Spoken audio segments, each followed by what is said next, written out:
Baiklah, para peserta didik semuanya. Kali ini kita belajar IPA SMP kelas 9, bab yang pertama, yang judulnya Sistem Reproduksi pada Manusia. Kompetensi dasar menghubungkan sistem reproduksi pada manusia dan gangguan pada sistem reproduksi dengan penerapan pola hidup yang menunjang kesehatan reproduksi. Pada akhir pembelajaran, peserta didik diharapkan 1. Dapat mendeskripsikan fase-fase pembelahan mitosis dan meiosis. Yang kedua, dapat menjelaskan ciri setiap fase pembelahan mitosis dan meiosis. Yang ketiga, menjelaskan karakter atau sifat sel anakan hasil pembelahan mitosis dan meiosis. Ya, sistem reproduksi pada manusia. Kita perhatikan gambar. Ini adalah gambar seorang pria yang sudah dewasa dengan seorang wanita yang sudah dewasa. Keduanya bertemu, lalu sepakat untuk menikah. Dan setelah menikah, mereka mempunyai 2 anak. 1 laki-laki, 1 perempuan. Ya, dari gambar, coba pikirkan, apakah pengertian reproduksi dan apa tujuan reproduksi? Tulis ya. Oke, kita lihat jawabannya. Reproduksi adalah proses terbentuknya individu baru. Tujuan reproduksi untuk melestarikan spesies agar tidak punah. Ya. Sekarang kembali kita perhatikan gambar yang tadi, ya. Bagaimana ibu dapat mengandung? Dapatkah ibu mengandung tanpa kehadiran ayah? Tentu tidak, bukan. Apa-apa sajakah organ reproduksi ayah dan ibu? Ya, mari kita pikirkan. Ya, sebelum mempelajari sistem reproduksi, kita memahami terlebih dahulu tentang pembelahan sel. Ya, perhatikan gambar. Ya, ini adalah gambar hierarki organisasi kehidupan dari sel hingga organisme. Ini telah kamu pelajari ketika kamu duduk di kelas 7 ya. Perhatikan, ini nomor 1, atom, 2 molekul, 3 makromolekul, 4 organel. Ini yang kelima, sel. Ya. Sel itu adalah unit fungsional terkecil kehidupan. Ya. Jadi ini semuanya dari 1 sampai 4 adalah bagian-bagian daripada sel. Ya. Sel-sel tersebut mengalami perubahan bentuk dan fungsi. Sel-sel yang memiliki bentuk dan fungsi yang sama akan bergabung menjadi suatu kesatuan untuk membentuk jaringan. Ini nomor 6, jaringan. Ya, jaringan, kumpulan jaringan membentuk organ. Kumpulan organ membentuk sistem organ. Sistem organ membentuk individu atau organisme. Ya, pada awalnya manusia itu berasal dari 1 sel. Ya. Karena sel mengalami pembelahan, maka jumlah sel saat dewasa itu sekitar 200 triliun sel. Oke. Kita lanjutkan tentang pembelahan sel. Pembelahan sel dibagi 2. 1, pembelahan mitosis, yang kedua pembelahan meiosis. Pembelahan mitosis terjadi pada sel-sel tubuh, sedangkan pembelahan meiosis terjadi pada organ kelamin untuk menghasilkan sel gamet. 3 alasan sel mengalami pembelahan. Yang pertama itu untuk pertumbuhan.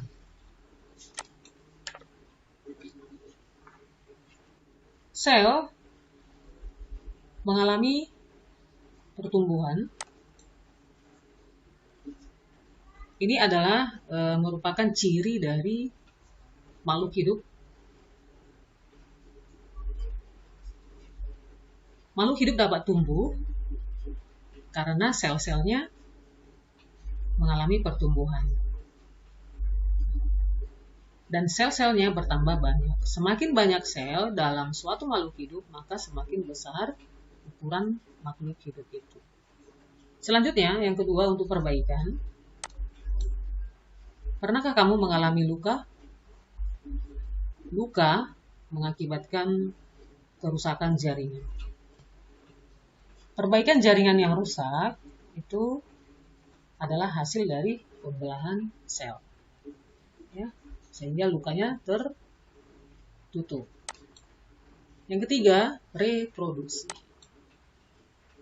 Ya, reproduksi di sini adalah proses untuk menghasilkan gamet, yaitu sel telur dan sel sperma yang kita kenal dengan proses spermatogenesis dan oogenesis.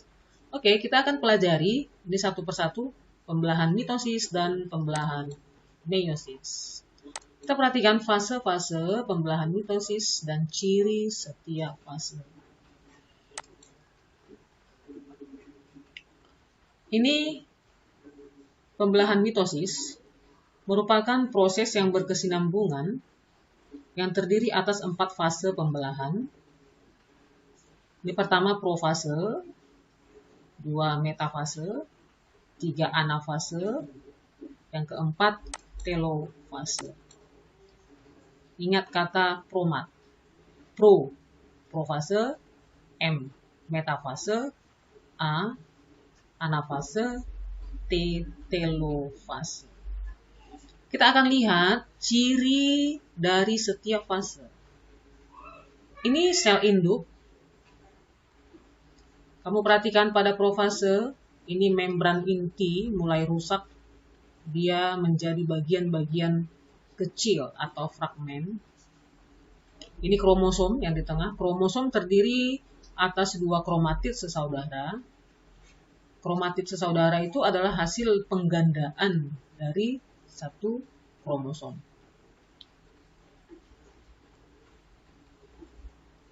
Berkesinambungan.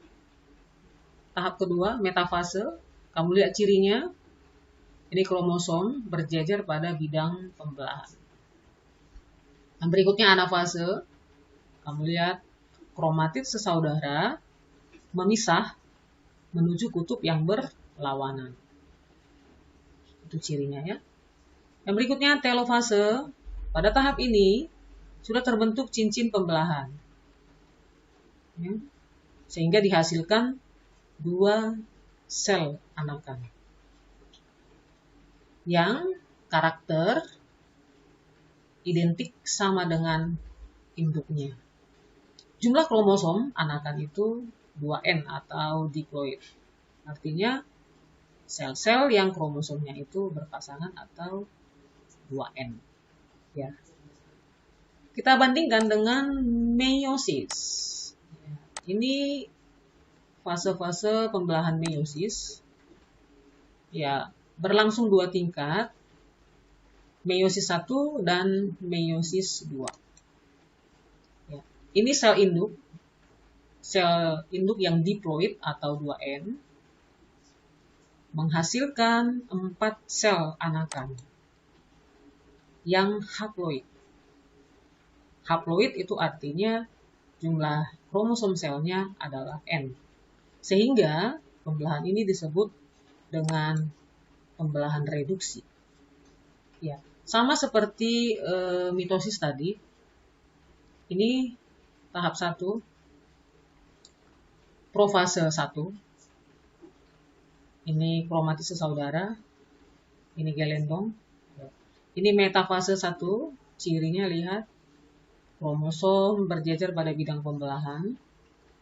Anafase 1, kromosom homolog memisah menuju kutub. Yang terakhir telofase, ini dihasilkan 2 sel anakan. Telofase 1. Oke, ini sel anakan yang sudah dihasilkan tadi 2. Yang haploid ya, sel anakan yang haploid.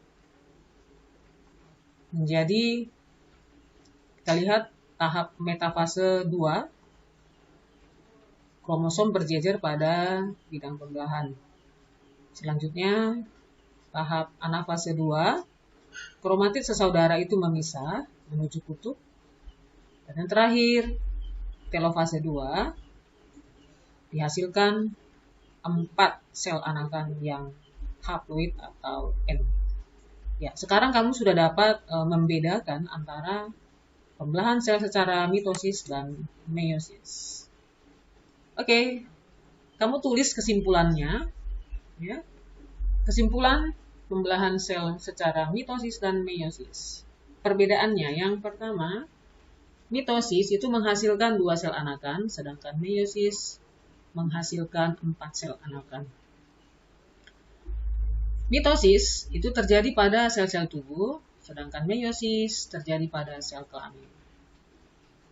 Yang berikutnya, sifat sel anakan pada mitosis sama persis dengan induknya, sedangkan meiosis ada perbedaan antara sel anakan dan sel induk. Ya, pada mitosis jumlah kromosom anakan itu diploid, sedangkan meiosis jumlah kromosom anakannya N atau haploid. Mitosis itu berlangsung 1 tingkat. Ini tahapnya profase, metafase, anafase, telofase. Ingat ya kata promat. Sedangkan meiosis itu berlangsung 2 tingkat, yaitu meiosis 1 dan meiosis 2.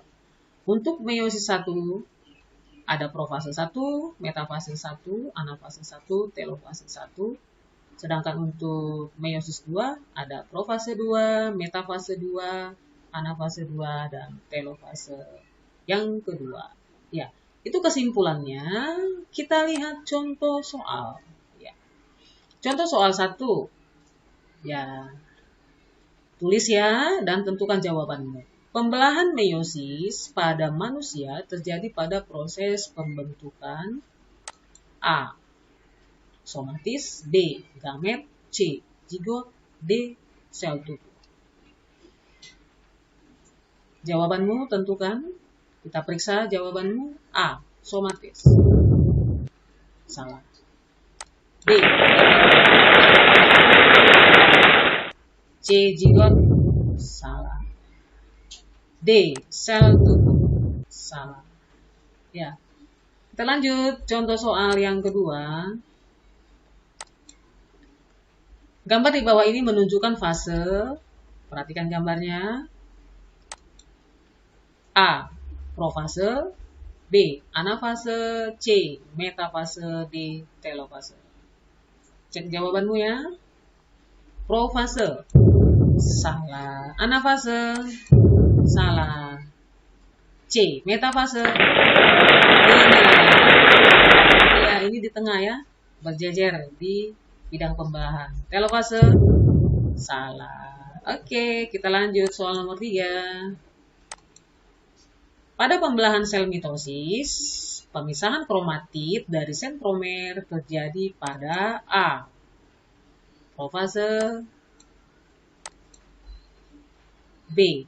metafase, C. telofase, D. anafase. Cek jawabanmu ya. Profase, salah. B. metafase, salah. C. telofase, salah. D. anafase. Demikianlah pembelajaran kita kali ini. Terima kasih telah menonton video ini. Semoga bermanfaat. Tetap semangat ya. Jangan lupa dukungannya berupa like, komen, dan subscribe. Supaya saya lebih semangat lagi membuat video pembelajaran. Terima kasih. Tunggu video yang berikutnya ya.